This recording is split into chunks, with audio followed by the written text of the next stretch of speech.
नमस्कार, आप देख रहे हैं जवाब तो देना पड़ेगा और आपके साथ में विजेंद्र सोलंकी। अरावली सिर्फ चट्टानों का समूह नहीं बल्कि उत्तर भारत की जीवन रेखा है। दुनिया की सबसे प्राचीन पर्वत श्रृंखलाओं में से एक जो पर्वतमाला हमारी सांसों को ढाल देती है। लेकिन क्या वाकई में जो मर्फी सिद्धांत लागू किया करने की बात हुई, जो 20 नवंबर को फैसला आया और उसके बाद एक और कमेटी गठित करने की बात की गई, उसके बाद जो अचानक से जन भावनाएं अरावली को बचाने के लिए उमड़ पड़ी, क्या वहां एक मिसकंसेप्शन क्रिएट हुआ कि अरावली खतरे में आ गई इस नए सिद्धांत के साथ और सुप्रीम कोर्ट के अंदर इसको मानना और ना मानना, क्या इससे बहुत फर्क नहीं पड़ा और जनता सिर्फ सेव अरावली के हैशटैग के साथ यह बताने की कोशिश कर रही थी कि अरावली बेहद जरूरी है। और क्या सुप्रीम कोर्ट का इसको स्थगित करना, अपने ही फैसले को स्थगित करना, यह बता रहा है कि सुप्रीम कोर्ट तथ्यों के साथ साथ जन भावनाओं को भी उतनी ही वैल्यू दे रहा है। क्योंकि आप सोचिए, 20 नवंबर से आज की तारीख तक कोई नया फैक्ट नहीं है। स्थगित जो किया गया उसके पीछे जन भावनाओं का एक बड़ा इशू हो सकता है। और क्या जन भावनाओं के आधार पर ही इसको रोका गया और एक कमेटी बनाने की बात की गई? सवाल बहुत से हैं। सवाल यह है कि क्या उस कमेटी के अंदर क्या वही लोग होंगे जो अभी तक सीईसी का हिस्सा है? क्योंकि सीईसी के अंदर वो तमाम लोग हैं जो अरावली को समझते हैं, जो अरावली को लेकर फैसले लेने की स्थिति में हैं और उन्होंने रिपोर्ट तैयार की। तो फिर अब आगे क्या होगा, आज बात इसे।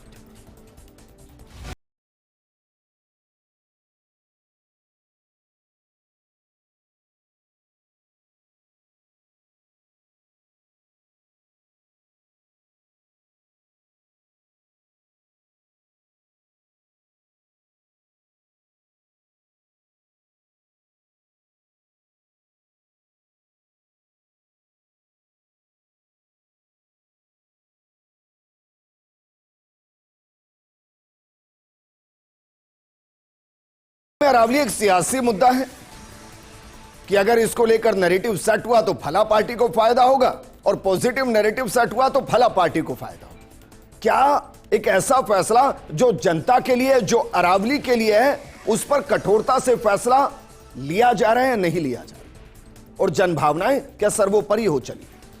क्योंकि इसमें कोई किंतु परंतु नहीं है कि अरावली थी, अरावली है और अरावली रहेगी। लेकिन इसके बीच में कितने डिसीजन रहेंगे, कितने नियम बदले जाएंगे, कितने नियम नए होंगे और उनसे कितना संरक्षण होगा? क्योंकि लीगल माइनिंग तो आज भी अरावली को बहुत खतरा नहीं पहुंचा रही। इलीगल के लिए कोई नियम वैसे भी लागू नहीं होता है। इस पर बात करने के लिए हमारे साथ मौजूद है बीजेपी प्रवक्ता लक्ष्मीकांत पारिक जी, कांग्रेस प्रवक्ता डॉक्टर प्रदीप चतुर्वेदी जी, पर्यावरणविद सूरज सोनी जी और राजस्थान स्टोन क्रेशर के संरक्षक पवन शर्मा जी। शुरुआत सोनी जी आपके साथ। ये जो सगन आया है, इसको किस तरीके से आप देख रहे हैं? क्या इसको जीत के तौर पर देख रहे हैं? जो एक नई कमेटी के गठन की बात हो रही है, आपको लग रहा है कि वो जन भावनाओं को ध्यान में रखते हुए डिसीजन क्रिएट करेगी? देखिए विजेंद्र जी, निश्चित तौर पे मैं बधाई देना चाहूँगा सब पर्यावरणविदों को और उन तमाम लोगों को जो प्रकृति, पर्यावरण, पहाड़, पेड़, नदी और अरावली से सहानुभूति रखते हैं। सबको, जो लोग पैनिक थे उनको खुशी का माहौल है। और अच्छी बात यह है कि सुप्रीम कोर्ट ने आज अपने खुद के उसी निर्णय पे, उसी फैसले पे रोक लगा दी है 21 जनवरी तक के लिए और कमेटी का गठन कर दिया गया है। लेकिन एक बात मैं रखना चाहूँगा कि 20 नवंबर के बाद में पूरे देश में, न सिर्फ राजस्थान बल्कि पूरे देश के लोगों में, युवाओं के अंदर इस बात को लेकर आक्रोश था और सब भी एक जो हैशटैग चला रहे थे। मैं कहूँगा कि एक यज्ञ, एक जो है इसका आयोजन सा हो गया था और इसमें आहुतियाँ आ रही थी, कई पॉलिटिकल आहुतियाँ भी आई थी और ऐसे लोगों की तरफ से भी आहुतियाँ आई थी। अच्छा रहा कि जिन्होंने खुद अपने समय में अरावली को बींदा है, काटा है, इसका जो है गला बींचा था, वो भी इसमें आहुतियाँ देके, पॉलिटिकल आहुतियाँ। लेकिन उन तमाम के बाद में जन भावनाओं का जो स्तर था वो इस लेवल पे गया कि सुप्रीम कोर्ट ने भी ये आज जो अपने निर्णय में स्पष्ट कर दिया। और अब जो कमेटी बन रही है, मुझे विश्वास ही नहीं, पूरी तरीके से ये जो है ये आश्वस्त हूँ इस बात को लेकर के कि अब न सिर्फ अरावली बल्कि देश के अंदर जितने भी, चाहे नीलगिरी हो, चाहे विंध्याचल हो, चाहे हिमालय हो, उन पहाड़ों के संदर्भ में कोई बात होगी तो ठोस निर्णय होगा और प्रकृति और पहाड़ बचाने की बातें होगी। ठीक है पवन शर्मा जी, क्योंकि अरावली के लिए खतरा इलीगल माइनिंग था। इलीगल माइनिंग का इससे बहुत लेना देना नहीं है कि वो 100 मीटर की है, 10 मीटर की है, 5 मीटर की है। उसको सख्ती से रोकने की जरूरत, और जो इलीगली माइनिंग कर रहे हैं उनको सलाखों में डालने की जरूरत। लेकिन आज जो ये एक तरीके से स्टे आया कोर्ट का खुद के ऊपर ही, खुद के ही फैसले को लेकर, इसको आप किस नजर से समझ रहे हैं? क्योंकि मैं नहीं समझ पा रहा कि कोई नया फैक्ट है जिस पर स्टे है, सिर्फ जन भावनाएं हैं जो बहुत महत्वपूर्ण होती है। मैं सबसे पहले तो आज का जो डिसीजन सुप्रीम कोर्ट का है उसको इस भावना से देख रहा हूं कि इलीगल रोकने के लिए जो कदम उठाने चाहिए थे, लीगल माइनिंग राजस्थान में बहुत ही लिमिटेड है। अरावली पूरी तरह सुरक्षित है, ये हमारी सरकार ने और हमारे प्राणविदों ने भी बता चुके हैं। उसके बावजूद भी लीगल और इलीगल के भेद को जो करना चाहिए था उस पर टिप्पणी न करके पूर्व के जो निर्णय को रोका गया है, विकास के पहिए को रोका गया है। लीगल और इलीगल का जो एक भेद था उसको बताने के लिए पूर्व में जो निर्णय था वो लीगल और इलीगल के लिए एक मैसेज था, इस तरह का एक संदेश था। और हम समझते हैं काफ़ी प्रयास के बाद में ये संदेश आया था। अब उस संदेश में जो विराम मिला है, हो सकता है आने वाले समय में इससे अच्छा संदेश मिले, पर हमें लगता है कि इसके जल्द से जल्द इस फैसले को लागू किया जाए ताकि हमारे देश के विकास के लिए ग्रिट और ये जो उद्योग में जो काम आता है मिनरल, सिर्फ मुद्दा अवैध का रोकने का था। लीगल जब तक नहीं होगा तब तक देश का विकास के लिए बहुत जरूरी है। अच्छा, मैं इंटरनली आपसे वैसे ही पूछ रहा हूं, मैं नहीं जानता कि आप इसका जवाब दे पाएंगे या नहीं दे पाएंगे। सुप्रीम कोर्ट ने जो किया है उसकी वजह से क्या आपको लगता है इलीगल माइनिंग्स और होंगी, और अगर नहीं होंगी तो कॉमन मैन के बीच में जो बाय प्रोडक्ट्स हैं वो बहुत ज्यादा महंगे हो जाएंगे? क्योंकि पता है कि लिमिटेड रिसोर्सेज और वो भी जैसे आ रहे हैं सब जानते हैं। तो इलीगल माइनिंग के रोकने के लिए तो कोई प्रावधान ही नहीं हुआ ना। ये तो डिफाइन करना था अरावली की परिभाषा। इलीगल माइनिंग रुका नहीं है इससे। ठीक है, डॉक्टर प्रदीप चतुर्वेदी जी, इस पूरे फैसले को आप किस तरीके से देख रहे हैं?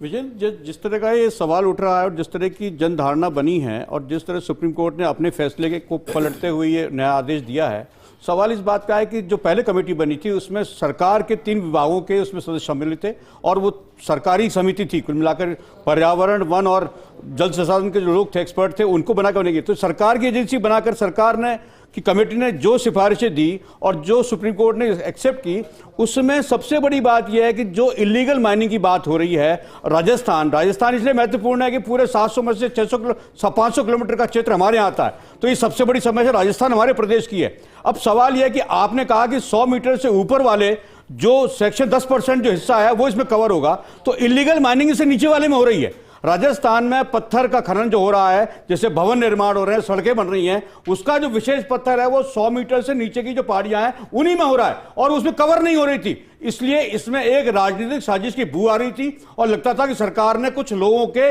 इंटरेस्ट को कैटर करने के लिए इस तरह का ये सिफारिश कराई जो सुप्रीम कोर्ट ने लागू की। लेकिन इस आदेश के होने के बाद जिस तरह का राजस्थान में और देश में माहौल बना, लोगों ने इस बात को समझा कि खनन माफिया जो छोटे स्तर पर काम कर रहे हैं और जिन प्रदेशों में एक्टिव हैं वो इसमें कवर नहीं हो रहे, और जिनकी बात की जा रही है वो इसमें 10% हिस्से में भी नहीं आ रहे। तो सवाल यह है कि साजिश का लोगों ने जो समझा, उनके बात समझ में आई तो लोगों ने समझा कि ये एक साजिश है और उसका विरोध पूरे देश में, विशेषकर राजस्थान में कांग्रेस ने इसका श्रेय लेते हुए आगे बढ़कर इसका विरोध किया। मैं सिर्फ उदाहरण दे रहा हूं और फिर उस पर आप जवाब दीजिएगा।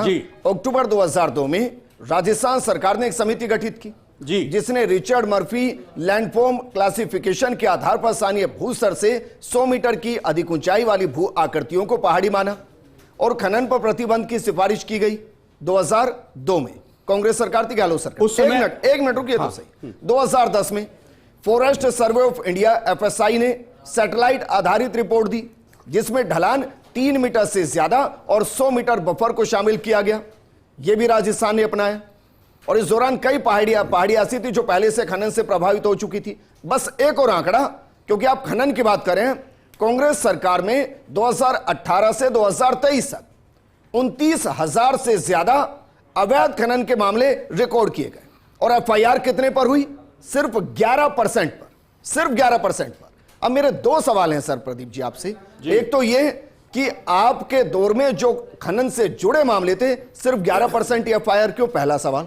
दूसरा ये, जिस सिद्धांत का आज आप विरोध कर रहे हैं उस सिद्धांत को इंट्रोड्यूस ही कांग्रेस ने किया और उसको कोर्ट तक लेकर भी कांग्रेस सरकार गई, वही गहलोत साहब गए, फिर आज विरोध क्यों? विजेंद्र, ज्यादा तथ्यों की बात है। मुझे जानकारी है कि 2019 से 23 के बीच में जो खनन के मामले हुए उनकी संख्या 4000 से ऊपर थी। 4000 एफआईआर दर्ज कराई हमारी सरकार ने, और सब आज वर्तमान में 2 साल सरकार को हो गए, इसमें सिर्फ 500 मामले दर्ज हुए। अगर आप अनुपात लगा लें तो अशोक गहलोत के राज में ये जो मामले थे हमारे सबसे ज्यादा हुए। जहां तक आपने कमेटी की बात की, जो कमेटी बनाई गई थी उसको भी हमारी सरकार ने केंद्र को भेज करके ये कहा गया था कि इसको एक्सपर्टाइज जो लोग हैं उनसे इसका मुआयना कराया जाए, और वो रिपोर्ट अशोक गहलोत जी ने भेजी थी। उस पर रिपोर्ट आने के बाद सरकार ने नीति बनाई, नीति बनाने के बाद ही वो काम किया गया। इसलिए अशोक गहलोत जी की सरकार में कोई काम इस तरह से नहीं हुआ। और वर्तमान में सारी तारीखें ही आपके दौर की हैं भाई, आपसे आपके ही दौर की तारीखें हैं सारी। 2019 से 23 तक के बीच में कांग्रेस रीजन में 4600 समथिंग ये एफआईआर दर्ज हुई हैं, जो आज तक की सबसे अधिकतम है। लेकिन इस वर्तमान सरकार में सिर्फ 500 मामले 2 साल दर्ज हुए। 500 मामले, टोटल मामले कितने थे? 4000। मुझे मौका दे बताऊं, 4000 दर्ज किए हमारे। टोटल मामले कितने थे? तो सवाल आप शायद 11% समझ नहीं पा रहे हैं। इस आंकड़े के हिसाब से भी 3000 के आसपास एफआईआर आपके दौर में हुई है, लेकिन वो टोटल की 11% है। लक्ष्मीकांत जी, अब 2 सवाल मेरे। पहला सवाल तो ये कि भाई इस स्थगन से क्या फर्क पड़ेगा, क्योंकि सरकार तो पूरे सपोर्ट के साथ, पर्यावरण मंत्री भी बाकायदा इंटरव्यू दे चुके हैं कि हाँ ये सब कुछ सही है। अब अगर इसको रोका जाता है तो फिर हम क्या करेंगे? विजेंद्र, सबसे पहले भारत के लोकतंत्र की खूबी है, लोकतंत्र 3 स्तंभ होते हैं, कार्यपालिका, विधायिका और न्यायपालिका। ये तीनों स्तंभ मिलकर देश की दिशा को तय करते हैं, देश की क्या दिशा हो इस दिशा में काम करते हैं।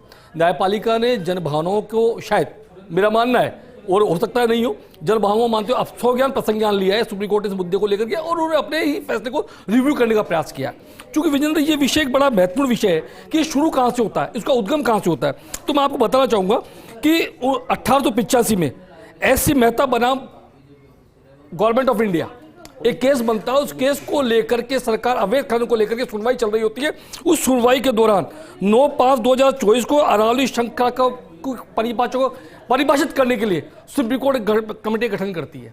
उस कमेटी का गठन जो होता है उसके अंदर राज्य सरकार के नुमाइंदे, केंद्र सरकार के नुमाइंदे, साथ ही सुप्रीम कोर्ट नुमाइंदे, जो माननीय कांग्रेस के प्रवक्ता कहते हैं कि सुप्रीम कोर्ट नुमाइंदा भी इसमें शामिल था। ये बात भी आपको जानकारी रख ले ज़्यादा ठीक होगा। उन नुमाइंदों की रिपोर्ट बनती है और रिपोर्ट इस आधार पर बनती है। ये जो देखिए विजेंद्र, इसमें खास बात महत्वपूर्ण ये होगी कि दिल्ली, राजस्थान, हरियाणा और गुजरात, इन 4 प्रदेशों में अरावली पर्वत श्रृंखला फैली हुई है। ये बात भी कुछ यथार्थ सत्य है, और 1.5 लाख किलोमीटर अधिक का जो क्षेत्रफल का एरिया इसमें करीब सम्मिलित होता है। लेकिन जब कमेटी बनी और कमेटी की रिपोर्ट बनी तो कमेटी ने एक बात पाई कि 2006 से राजस्थान के अंदर इसके लिए कानून सम्मत तरीके से कानून एक परिभाषित किया हुआ है। उसको अपनाते हुए कमेटी ने 2006 की रिपोर्ट को आधार बनाते हुए कमेटी ने सुप्रीम कोर्ट में अपनी रिपोर्ट प्रस्तुत की। और 2000 राजस्थान के लोगों को जानना होगा, मैं यही बात महत्वपूर्ण तरीके से बात नहीं इसलिए कह रहा हूं। सिर्फ इतना बताइए, अगर ये गहलोत सरकार की रिपोर्ट है तो आप ये कह रहे हैं कि जो परिभाषित किया गया है उसका श्रेय उनको भी जाता है? एक मिनट, आप ये कह रहे हैं? विजेंद्र एक मिनट, मैं इस बात को कह रहा हूं, जो कार्रवाई, जो कानून राजस्थान में 2006 से चल रहा है और उसमें अशोक गहलोत मुख्यमंत्री रह चुके हैं, उसके बाद वही कानून तो सुप्रीम कोर्ट ने लाकर रखा और 2025 में कांग्रेस का विरोध करी। आखिर क्यों? वो मैं ये कह रहा हूं, आप इस कानून को सही मान रहे हैं? जी, सुप्रीम कोर्ट ने कहा तो कानून सही है। हम सुप्रीम कोर्ट की व्याख्या तो फिर इसका क्रेडिट तो उधर भी जाएगा जो इसको इंट्रोड्यूस कर रहे हैं। हम क्रेडिट मर्फी के सिद्धांत को तो पहले वही लेकर आए। एक मिनट, क्रेडिट की बात मैं कर ही नहीं रहा यहाँ पर। मैं क्रेडिट किसको, क्रेडिट सुप्रीम कोर्ट को जा रहा है। न्यायपालिका, मैंने भी कहा लोकतंत्र के 3 स्तंभ होते हैं, और विधायिका, कार्यपालिका और न्यायपालिका। न्यायपालिका जो कर रही है, न्यायपालिका का अपना काम कर रही है, इसका श्रेय कहीं जाता है। यदि फैसला गलत है, सही है, तो न्यायपालिका बाधा है, तो न्यायपालिका इसके लिए जिम्मेदार रहेगी, पहली बात। अब माननीय, अभी मेरे कांग्रेस के प्रवक्ता कह रहे थे नहीं भाई, मुझे बताइए कि अभी ये जो वक्त दिया गया है उस वक्त के बाद सारी राज्य सरकारों से मांगा जाएगा, तब तक पूरे तरीके से माइनिंग पर बैन है, नई लीज हो नहीं सकती। तो जो इस वक्त इंफ्रास्ट्रक्चर के काम है, इंडस्ट्री के काम है, जो रियल एस्टेट के काम है, उसके लिए जो सप्लाई चाहिए, उस सप्लाई का क्या होगा? देखिए, वो कैसे आएगी? एक तो विजेंद्र, तो 19 पन्नों का फैसला है, उसको पढ़ने के बाद ही इस पर टिप्पणी की जा सकती है। अभी फिलहाल जब तक न्यायालय का फैसला पूरा नहीं पढ़ा जा सकता। पवन शर्मा जी, आप बताइए, क्योंकि अभी लगभग 1 महीने के आसपास का तो पूरे तरीके से स्टे है। मुझे एक बात जवाब देना है, यदि आप देंगे तो ठीक रहेगा। ये कांग्रेस के प्रवक्ता भी यहाँ पर कह रहे थे कि इन्होंने 4000 FIR 5 साल में दर्ज की। मैं यहाँ पर बताता हूँ, भारतीय जनता पार्टी सरकार बनने के बाद हमने 20,526 प्रकरण दर्ज किए और 211 करोड़ से अधिक का जुर्माना वसूल किया और 2228 में FIR दर्ज की है।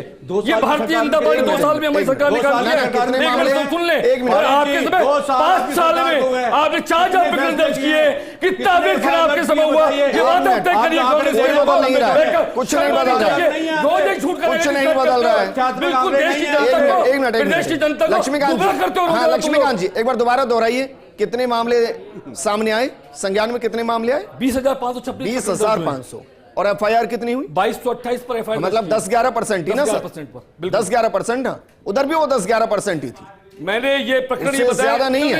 और यहीं से मेरा सवाल खड़ा होता है, सूरज सोनी जी, सूरज सोनी जी, इसमें विजन सिर्फ 10-11% FIR हो रही है। 2 साल में 5 साल की संख्या मैंने बताई और 2 साल का मैंने बताया सरकार का। और वर्तमान में केंद्र सरकार भाई यहाँ तो 11% ना, डबल इंजन की सरकार है। हमने 200। लक्ष्मीकांत जी है 11%। अरे भाई है 11%। नहीं है 11%। सूरज सोनी जी 11% मामलों में FIR है सर, और ये वो हैं जो इलीगल हैं, सिर्फ 11%। यहां से वो संशय पैदा होता है। और 1175 गिरफ्तारी हमने की। आपके समय कितनी गिरफ्तारी? 454 गिरफ्तारी आपने किया 5 साल में। हमने 1175 गिरफ्तारी 2 साल में। देखिए ये बहुत ही महत्वपूर्ण आपने सवाल पूछा है, और इसमें आप देखिए कि ये लीगल की आड़ में जो अनलीगल का काम हो रहा है, इसकी संख्या बहुत अधिक है। और जानकारी में आना और कार्रवाई होना वो एक अलग बात है, लेकिन बात ये है कि ये होता ही क्यों है काम और किसकी आड़ में हो रहा है, कौन संपन्न करा रहा है। अभी आप जो है बोल रहे थे नेताजी की साहब, हमने हमारी विपक्षी पार्टियों ने इसका श्रेय हमको जाता है, तो ठीक है आपको श्रेय जा रहा है, तो आप उस बात का भी श्रेय ले कि आपके राज में रिश्तेदारों को बंदरबांट कर दिया आपने लीगल माइंस देने में। सैंडस्टोन की जो 37 खाने नोट भी थी, उसमें से 19 तो मुख्यमंत्री जो उस समय के थे उनके रिश्तेदारों के नाम से लिस्ट पड़ी हमारे पास में। और उसके बाद में मुख्यमंत्री जो माइनिंग की बात कर रहे हैं, आज लगातार सोशल मीडिया पे मैं देख रहा हूँ कि जो जितने नेता आपके सूरज सोनी जी, उस टाइम जो दिया गया होगा वो भी टेंडर प्रक्रिया से ही गया होगा ना सर? भाई जो लीज माइनिंग दी गई होंगी वो टेंडर प्रक्रिया से ही तो होंगी। ऐसा थोड़ी ना कि चलिए भाई फला का फूफा है इसको दे दीजिए, या उसका जीजा है लो इसको दे दीजिए, ऐसा थोड़ी ना हुआ होगा। 37 में से 19 रिश्तेदार आ रहे हैं तो संदेह तो उठेगा ही निश्चित तौर पे, लेकिन वो लीगल की बात है। अनलीगल के हालात ये है कि आप ये देखिए कि सोशल मीडिया में जब से कैंपेन चला है तो ये एक ऐसा हथियार है कि इसमें आपकी पूरी जन्म कुंडली आ जाती है। तो अब ये कह रहे हैं कैंपेन के जरिए सुप्रीम कोर्ट के फैसलों को बदला भी जा सकता है, आप ये कह रहे हैं। वो देखिए वो एक जो है इसके दोनों तरह के रिजल्ट आते हैं, और ये अच्छी बात ये है कि जनभावनाएं जितनी आक्रोशित हुई, जितनी उद्वेलित हुई, उससे मैं नहीं कह रहा कि सुप्रीम कोर्ट तर्कसंगत बात कीजिए, लेकिन आप तर्कसंगत बात कीजिए, आप एक्सपर्ट हैं, बिना किसी प्रक्रिया के कोई आवंटन नहीं होता आपकी सरकार में। अगर आपके विशेषज्ञ हैं तो आप कोर्ट में क्यों नहीं जाते? लेकिन आप चैलेंज क्यों नहीं करते सिस्टम को? आप यहाँ का जो बात कह रहे हैं, आपको सिस्टम को चैलेंज करना चाहिए। आप विशेषज्ञ नाते अगर इंडस्ट्री को बिलोंग करते हैं तो आप चैलेंज कीजिए ना। आप विपक्षी सरकार कराइए, आप उनको सरकार पे बात कराइए ना, भाजपा से कहीं कार्रवाई सूरज सोनी जी भाई बात तो सही है। अगर आप सीधा ये कह रहे हैं, एक मिनट काम करने की सूरज सोनी जी, अगर आप ये कह रहे हैं कि भाई बंदर बांट हुई, सूरज सोनी जी अगर आप ये कह रहे हैं बंदर बांट हुई, तो आप एलिगेशन तो लगा ही रहे हैं और खुद पर्यावरणविद भी हैं, तो फिर आप कोर्ट में क्यों नहीं गए कि भाई ये इसको चेक कराइए? जाइए आप न्याय मांगिए, क्यों नहीं कर रहे? 34 में से 19 एक ही परिवार के हैं। सरकार ने नहीं किया, हमने किए ने, हमारी PIL लगी और उसके रिजल्ट के अंदर आपके FSI की रिपोर्ट आपने पेश कर दी। लेकिन जो अनलीगल माइनिंग के मामले हमारे 50 लोगों पे हमले करा दिया आपने राजस्थान के अंदर, पूरी राजस्थान के अंदर। आपके जो खान मंत्री थे उनके लोगों ने 50 लोगों के हाथ पैर तोड़ के रख दिए, और लगातार हमने अब क्या हो रहा है बताइए? 2 साल से क्या हो रहा है? आप 2 साल से बताइए ना, दोनों दो डबल एक मिनट भाई अलग जा रहा है। पवन शर्मा जी भाई, कोर्ट ने कहा है कि अब एक नई कमेटी बनेगी, नई कमेटी जो अभी तक का घटा है, जो रिपोर्ट है उस रिपोर्ट का विश्लेषण करके रिपोर्ट देगी, उसमें फिर राज्य सरकारों से जवाब मांगा जाएगा। मैं व्यक्तिगत मानता हूं कि ये गया साल, 1.5 साल, 2 साल के लिए लंबा प्रोसेस होगा सर, और उसमें भी बहुत सी चीजें चेक होंगी, तो तब तक फिर इस सेक्टर का क्या होगा? पूर्व में भी जो फैसला किया था उसमें भी विशेषज्ञों की राय के अनुसार ही खनन कार्य की अनुमति देने की बात कही गई थी, उसके लिए भी कमेटी बनी थी, उसमें भी उन्होंने संबंध में इसमें किया था, बट अभी जो कह रहा है इसमें हमें नहीं, इससे फर्क है। पहले सरकार के विभागों की समिति बनाई गई थी, 3 मंत्रालय थे मोदी सरकार के, वन मंत्रालय, पर्यावरण मंत्रालय और जल संसाधन मंत्रालय। इन 3 के एक्सपर्ट को सरकार ने कमेटी बनाई थी। मानिए, इस बार मैं आपकी बात से चालू कर रखा है इंडिपेंडेंट आदमी और राहुल गांधी बन जाते हो बार-बार, समझ बनाने की बात करिए। विद्वान आदमी राहुल गांधी बन जाते एक मिनट कांग्रेस दोबारा प्रदीप जी, राहुल एक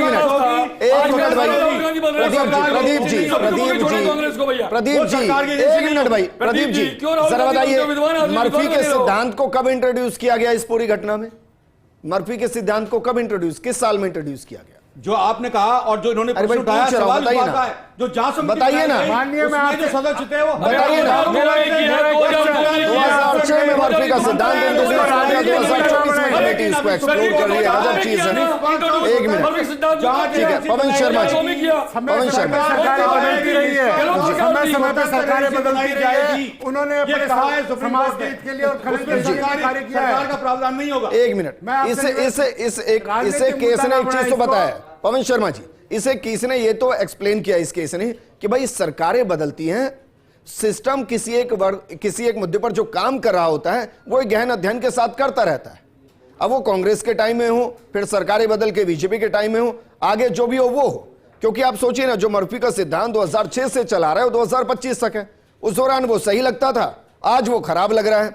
जो स्लोप का 2010 का सिद्धांत है वो उस वक्त उसको हटा के 2025 को इंट्रोड्यूस किया जा रहा है। बफर जोन को बाकायदा 500 मीटर किया जा रहा है, वो पहले 100 मीटर था, 500 मीटर है। अब कंटोर लाइन से उसकी हाइट को लिया जा रहा है, पहले समुद्र तल से लिया जा रहा था। अंतर बहुत ज्यादा नहीं है, लेकिन विरोध बहुत ज्यादा है। और इसलिए मैं पवन जी पूछ रहा हूं कि क्या जन भावनाओं के आधार पर जो ये फैसला लिया गया, या मैं ये भी नहीं कहूंगा जन भावनाओं के आधार पर, हो सकता है सुप्रीम कोर्ट चाहता हो कि कुछ और फैक्ट हों, कुछ और जमीन से रिपोर्ट आए और ये कंफर्म हो जाए कि भाई मैक्सिमम अरावली को हम संरक्षित करना चाह रहे हैं। तो क्या इस रिपोर्ट में हम मान सकते हैं कि 10 दिन, 15 दिन, 20 दिन, महीने, 2 महीने, 6 महीने लगेंगे, या आपको लगता है कि लंबा प्रोसेस चलेगा? इसमें लंबा प्रोसेस चलेगा। जन भावना को देखते हुए, निश्चित रूप से जन भावना को देखते हुए सुप्रीम कोर्ट ने अपने आदेशों को स्थगित किया है। इसकी हम ये कहते हैं बुरा नहीं है, अच्छा किया उन्होंने, हमारे विचार जन भावना को भी ध्यान में रखा है। लेकिन मैं ये समझता हूँ कानून के अंदर जन भावनाओं को सेकेंडरी रखना चाहिए। न्याय संगत पहले भी जन ज्ञानियों ने, जिन वैज्ञानिकों ने और जिन पर्यावरण प्रेमियों ने इसमें राय दी थी, सुप्रीम कोर्ट ने पहले भी इस केस को काफी लंबे समय से खींचा है। और जब तक इसकी कोई निस्तारण नहीं होता तब तक लीगल और इलीगल का भेद नहीं होगा। ठीक है। और जब तक इलीगल को डिफाइन नहीं कर पाएंगे, हम परिभाषित नहीं कर पाएंगे, तो इलीगल रोकना बहुत मुश्किल है। तत्कालीन सरकार का जो अभियान आज से चला है वो सराहनीय है। सरकार की मंशा इलीगल रोकने की है, हम इसके लिए सरकार के आभारी हैं। नहीं, मैं व्यक्तिगत ये मानता हूं कि दरअसल ये जो फैसला है वो अरावली को डिफाइन करने के लिए है कि अरावली क्या है। अरावली 100 मीटर से ऊपर का शिखर, उसके बाद 500 मीटर के बफर जोन में चाहे 5 ही मीटर का हो वो भी अरावली है, उससे आगे 10 मीटर का हो वो भी अरावली है। मैं जो इसको समझ पा रहा हूं, इसका माइनिंग और इलीगल माइनिंग से अभी तक लेना देना ही नहीं, क्योंकि ये तो डेफिनेशन क्रिएट हो रही है, सिचुएशन उसके बाद शुरू होगी। लेकिन जो परसेप्शन है, उस परसेप्शन ने लगभग सब कुछ बदल कर रखा है। और इसलिए सुप्रीम कोर्ट ने भी कहा कि शायद हमने जो कहा उसको सही तरीके से नीचे समझ नहीं पाए, और वो भी एक कारण हो सकता है। एग्जैक्टली। हाँ बोलिए, मुझे प्रोग्राम को क्लोज करना बोलिए। इसमें मैं खास बात बताऊं कि जो एससी मेहता बना स्टेट ऑफ इंडिया का जो मुकदमा था, वो मुकदमा अवैध खनन को रोकने के लिए था। ये इसको इस मुकदमे की, तो नीलगिरी पर्वत का उस मामला मुकदमे की पहल के अंदर ये अरावली की परिभाषित करने का प्रयास किया गया और पर्यावरण को इसको परिभाषित करने का प्रयास किया है, वो 2006 से उठाकर किया गया है। तो मेरा सीधे मानना है कि राजस्थान के अंदर इसका कोई विशेष फर्क पड़ने वाला नहीं था, लेकिन नेगेटिव साइड करने का काम कांग्रेस के कुछ लोगों ने किया, अपनी ही गलती को छिपाने का शायद कुछ प्रयास कांग्रेस के लोग। ठीक है, शुक्रिया हमारे साथ जुड़ने के लिए लक्ष्मीकांत जी, प्रदीप जी, शुक्रिया जी। वो खनन की इजाजत नहीं थी पिछले फैसले में भी, 100 मीटर की हाइट जो। अरे सर, वो मर्फी का सिद्धांत तो उसको उसी को परिभाषित करने के लिए ही तो है। शुक्रिया हमारे साथ जुड़ने के लिए सूरज सोनी जी, पवन जी, आपका भी शुक्रिया। सुप्रीम कोर्ट शायद और अध्ययन चाहता है, क्योंकि उसकी भी मंशा है कि अरावली को मैक्सिमम संरक्षित किया जाए, क्योंकि इसमें कोई किंतु परंतु नहीं है कि पूरा भारत जानता है कि उत्तर भारत का जिंदा होना, जिंदा रहना और भविष्य में होना ये सब अरावली के होने और ना होने पर निर्भर करता है। इसलिए अरावली में खनन कितना होगा मायने नहीं रखता, अरावली कितनी संरक्षित होगी ये बहुत मायने रखता है। इस प्रोग्राम में फिलहाल इतना ही। नमस्कार।